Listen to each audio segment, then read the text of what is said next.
ఈ వరంగల్ హ్యావెల్స్ గ్రూప్ వాళ్ళకి, అలాగే తర్వాత ESSCI వాళ్ళకి నా ధన్యవాదాలు తెలియజేస్తున్నాను టాలెంట్ హబ్ తరఫు నుంచి.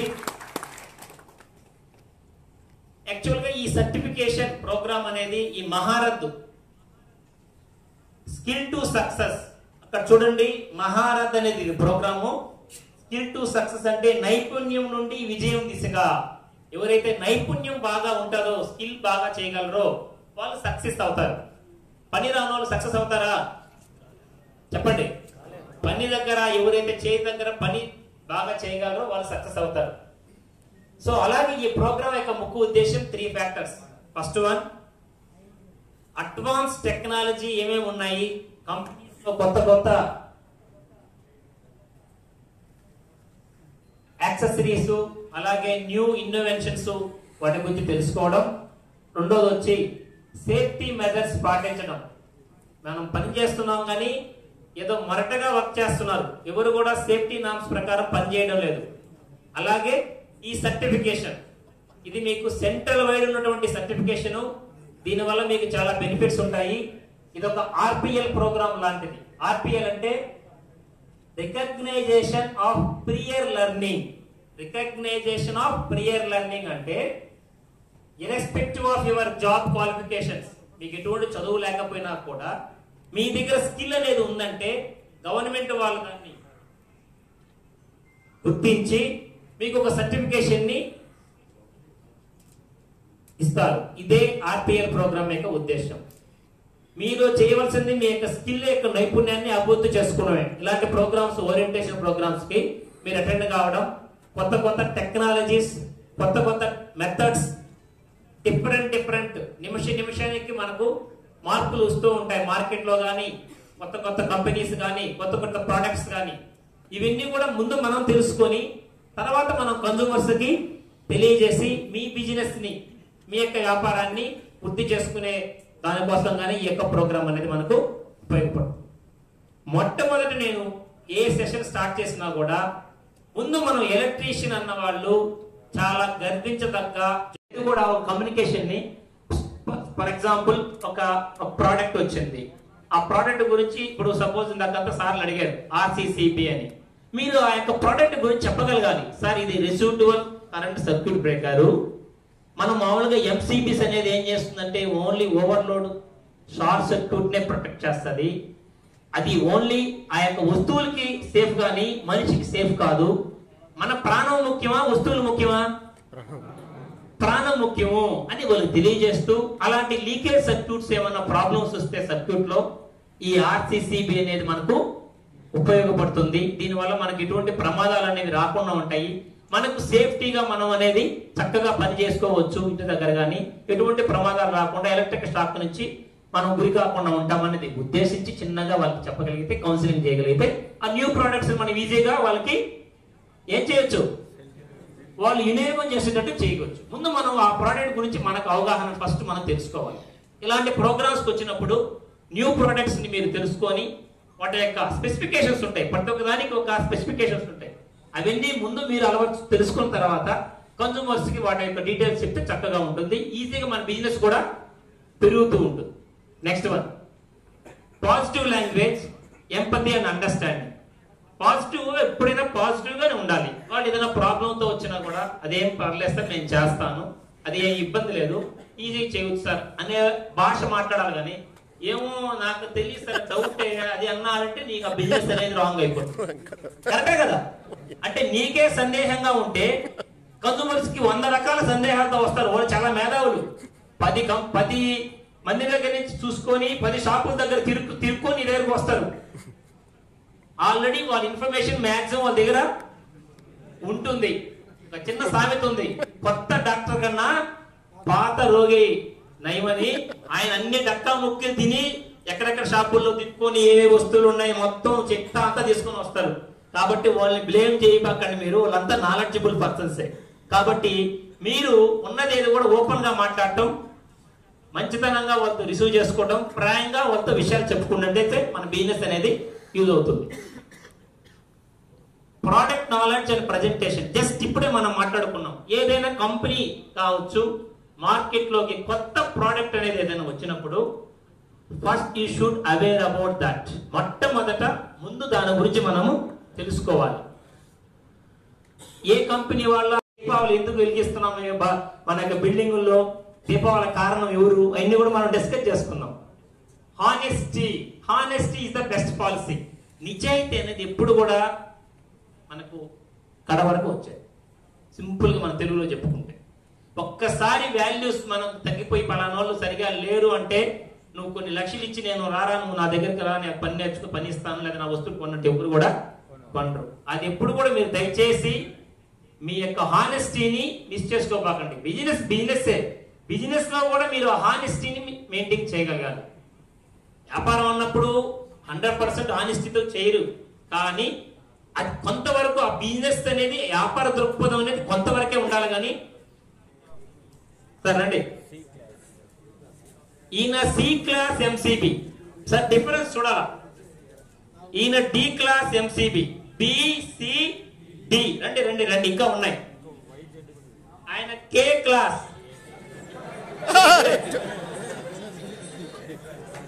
క్లాస్, ఈయన జెడ్. చూడండి, మార్కెట్ లో అన్ని రకాల ఎంసీబీలు ఉన్నాయి. మనం ఏం చేస్తున్నాము, పెళ్లికి కర్మంత్రానికి అన్నిటికీ ఒకటే మంత్రం కొట్టేస్తున్నాం. ఆ కన్సూమర్స్ సగం అవగాహన లేదు. కంపెనీ వాళ్ళంటే ఏది పెడితే గబా కొనుక్కోపోనా, మా తొందరపడి అన్ని కొనుక్కునేస్తే మా పని అయిపోద్దని అది. షాప్ వాళ్ళు ఏంటంటే త్వరగా బిజినెస్ జరగట్లేదు, ఏదో ఒకటి తగిలించే వాళ్ళకని. అది కరెక్టా కదా? కొనుక్కునేది వాళ్ళు, తగిలించుకునేది వాళ్ళు, తగిలించి అంటున్నారు. సో ఇప్పుడన్నా మనం టెక్నికల్ గా తెలుసుకొని ఏ ఎంసీబీస్ ని ఎక్కడెక్కడ వాడదామో తెలుసుకుందాం. ఇది చాలా ఇంపార్టెంట్ టాపిక్, మీకు లేటెస్ట్ టాపిక్ ఇది. కరెక్ట్ కదా? మీకు అవగాహన ఉందా? ఇది లేదు, నోట్ చేసుకోండి. క్లాస్ బి ఎదురుతాం సార్. ఎవరు మీరు? Class B. క్లాస్ సి, ఏ ఏ జెడ్. బి క్లాస్ ఎంసీబీ అన్నది ఓవర్లోడ్ ని 3 నుంచి 5 టైమ్స్ వరకు తట్టుకుంటుంది. చాలా ఇంపార్టెంట్ టెక్నికల్ పాయింట్ ఇది. 3 to 5 టైమ్స్ ఓవర్లోడ్ అంటే మనకు స్విచ్ మీద కావచ్చు, దేని మీద 6 ఆంపియర్లు, 16 ఆంపియర్స్ ఇచ్చుంటది కదా. ప్రతి ఎలక్ట్రికల్ యాక్సెసరీస్ కి స్పెసిఫికేషన్ ఖచ్చితంగా ఉంటది. Voltage rating, current rating. ఈ ఓవర్లోడ్ అనేది ప్రతి ఒక్క దానికి ఇస్తారు. ఇది ఎంతవరకు ఆ ఓవర్లోడ్ విత్ స్టాండ్ అవుతుందంట? 3 to 5 టైమ్స్. ఫర్ ఎగ్జాంపుల్, మనకు ఒక 6 ఆంపియర్ స్విచ్ ఉంది అనుకుందాం. ఆ 6 ఆంపియర్ స్విచ్ దగ్గర ఎక్కడి నుంచి ఎక్కడి దాకా అది పని చేయగలదు? 6 into 3 18, నెక్స్ట్ 5 into 6 అంటే 5 into 6 అంటే 30. 18 నుంచి 30 ఆంపియర్స్ మధ్యన అది ఓవర్లోడ్ ఆపుకోగలడు. అంతకన్నా ఎక్కువైతే అది ట్రిప్ అయిపోతుంది. అందుకనే ఇది జనరల్ గా ఈ బి క్లాస్ ఎంసీబీస్ ని మనము ఇంట్లో డొమెస్టిక్ పర్పస్ కి, కమర్షియల్ గా వాడతారు. బాగా నోట్ చేసుకోవాలి. కానీ దీని ఆపరేటింగ్ టైం ఉంది కదా, ఆపరేటింగ్ టైం అంటే ఓవర్లోడ్ అయినప్పుడు అది విత్ స్టాండ్ అయ్యే టైం 13 సెకండ్స్ దాకా ఉంటది. 0.04 సెకండ్స్ నుంచి 13 సెకండ్ దాకా, అంటే 13 సెకండ్ల దాకా అది ఆపుతుంది. ఇలాంటివి ఇండస్ట్రీస్ కానీ కొంచెం సెన్సిటివ్ ఉన్న దగ్గర పనిచేయి. నీకు 13 సెకండ్ల దాకా ప్రాబ్లం ఉందంటే పటాపట్ మొత్తం డ్యామేజ్ అయిపోతుంది. అందుకని ఈ బి క్లాస్ టైప్ ఎంసీబీస్ ని కామన్ గా ఇళ్లలోనే మనం వాడతారు. మన ఇంటికి లైటింగ్ లోడ్స్ ఎక్కువ ఉన్న చోట వాడతారు. అర్థమైందండి? ఈ వచ్చి సి క్లాస్. ఈ సి క్లాస్ అన్నది inductive loads, light inductive loads. మనకి మామూలుగా ఫ్యాన్లు ఎక్కువ ఉన్నా, అలాగే ఫ్రిడ్జ్లు, వాటర్ సంబంధించి వైండింగ్స్ ఉన్నట్టన్నీ కూడా ఇండక్టివ్ లోడ్స్. ఏసీస్, ఈ ఎక్కువ ఉన్న లోడ్స్ దగ్గర సి క్లాస్ ని ప్రిఫర్ చేయాలి. మీకు కావాల్సిన ఎంసీబీ చెక్ చేయండి. మీరు చెక్ చేయండి ఎంసీబీస్ మీద. ఆ యొక్క సి అని, బి అని, మీరందరూ ఏమంటారండి B16 అంటే 16 ఆంపియర్స్ ఏమోలే, C16 అంటే 16 ఆంపియర్స్ అనుకుంటారు. అది ఆంపియర్సే. ఆ క్లాస్ మారిపోద్ది, BC అనేది క్లాస్ మారిపోద్ది, అది తెలుసుకోవాలి. ఈయన లైట్ లోడ్ సంబంధించి ఇండక్టివ్ లోడ్స్ తో వాడుకోవచ్చు. లైట్ ఇండక్టివ్ లోడ్స్ ఈయన కెపాసిటీ ఏంటంటే 5 to 10 టైమ్స్ దాకా ఓవర్లోడ్ ని ఆపుతుంది. ఎంత? 5 to 10 టైమ్స్. అందుకని మోటార్స్ కి ఇలాంటివి C క్లాస్ వాడుకోవచ్చు. అదే మనం B క్లాస్ వాడామనుకోండి, మోటార్కి ఏమవుతాయి, మోటార్ ఏంగానే ట్రిప్ అయిపోద్ది. ఎందుకంటే మోటార్ లో 5 టైమ్స్ స్టార్టింగ్ కరెంట్ ఎక్కువ తీసుకుంటారు. అందుకని B క్లాస్ మోటార్స్ కి వాడాల్సిన లేదు, వాడాల్సింది వచ్చి మనము C క్లాస్. కానీ దీని ఆపరేటింగ్ టైం కూడా ఉంది, అప్ టు 5 సెకండ్స్ వరకే ఇది విత్ స్టాండ్ అవుతారు. ఏది ఓవర్లోడ్ ని అంతసేపు అది 5 సెకండ్స్ దాకా నిల. D class heavy inductive loads. Heavy inductive loads అంటే ఇప్పుడు చెప్పుకున్న లోడ్స్ కన్నా ఇంకొంచెం హెవీగా ఎక్కువ మోటార్స్, చాలా HP మోటార్స్, 5 HP ఇలాంటి చోట. ఎక్కడ బ్రదర్ తొందరగా రావాలా, చాలా ఇంపార్టెంట్ పాయింట్ మిస్ అవుతారు మీరు. సో హెవీ ఇండక్టివ్ లోడ్స్ ని మనము కంట్రోల్ చేసి ప్రొటెక్షన్ కోసం వాడాల్సిన MCBs ఏంటి? D type MCB. ఇది 3 సెకండ్స్ లోపల ఈ ఓవర్లోడ్ ని తట్టుకోగలడు, కానీ ఎక్కువ తట్టుకుంటాడు. 10 to 20 times of overload, 10 to 20 times of overload అనేది ప్రొటెక్షన్ చేస్తుంది. కానీ విత్ ఇన్ 3 సెకండ్స్ లోపలే ట్రిప్పింగ్ అయిపోతుంది. ఇంకా వీళ్ళు స్పెషల్ కేసు, వీళ్ళంతా ఎవరిలో స్పెషల్. ఈయన వచ్చి K. ఏంది బాధల్లో ఉన్నావు నువ్వు?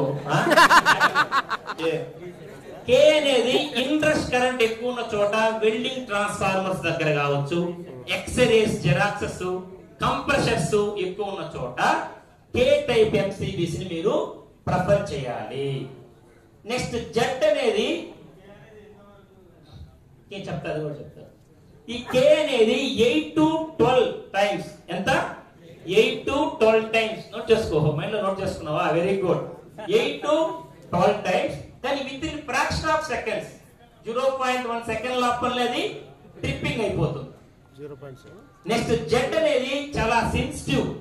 Z అనేది చాలా సెన్సిటివ్, ఎక్కువగా semi conductors, electronics devices, scientifics దగ్గర ఒక సెకండ్ లోపలనే ప్రాబ్లం వస్తే ఇమీడియట్ గా ట్రిప్ అయిపోద్ది. లేదనుకో ఫ్రాక్షన్ ఆఫ్ సెకండ్స్ లోపల ట్రిప్ కావాలా.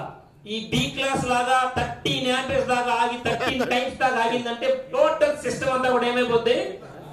డౌన్ అయిపోద్ది, డ్యామేజ్ అయిపోద్ది. ఇక్కడ మీరు తెలుసుకోవాల్సిన important technical points as a technicians. చాలా మందికి ఇది అవేర్నెస్ లేదు మన లోకల్ ఎలక్ట్రీషియన్స్. సో ఇక్కడ ఏమేమి ఉన్నాయి MCB చెప్పుకున్నాం మనం. Type B, type C, type D, type K, type Z. అది ఎక్కడ ఎప్పుడు వాడాలనేది మీరు విజ్ఞతతో ప్రదర్శించుకొని టెక్నికల్ నాలెడ్జ్ తెలుసుకున్నప్పుడు మీరు మంచి టెక్నీషియన్స్ అవుతారా కదా. Thank you once again. Come on కూర్చోండి. ఎవరండి మీరు? ELCB అంటే ఏంటి? Earth leakage circuit breaker. ELCB అంటే ఎవరండి మీరు? Circuit breaker. ఎవరండి మీరు? RCCB అంటే ఏంటండి? చెప్తారా?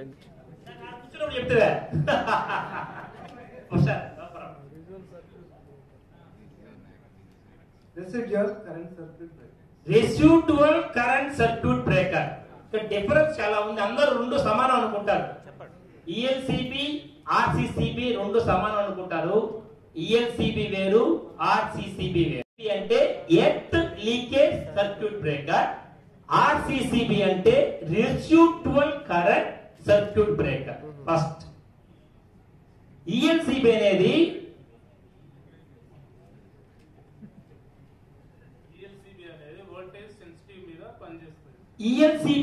వోల్టేజ్ సెన్సిటివిటీ మీద పనిచేస్తుంది. హియర్ RCCB వచ్చి కరెంట్ సెన్సిటివిటీ మీద పనిచేస్తుంది.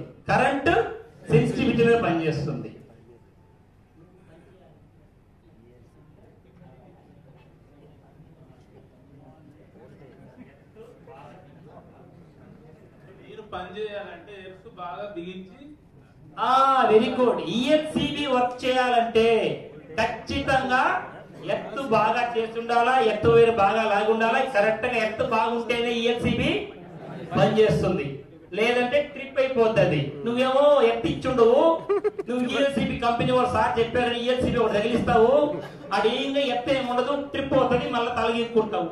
ఈ శామ్ సార్ ఏదో చెప్పాడు ఈఎస్సిబి బిగించమని. ఈఎస్సిబి పని చేయాలంటే ఖచ్చితంగా ఏముండాలి, ఎర్త్ పాయింట్ సరిగా ఉండాలి. అది ఖచ్చితంగా బాడీకి కనెక్ట్ చేయబడి ఉంటేనే పనిచేస్తుంది.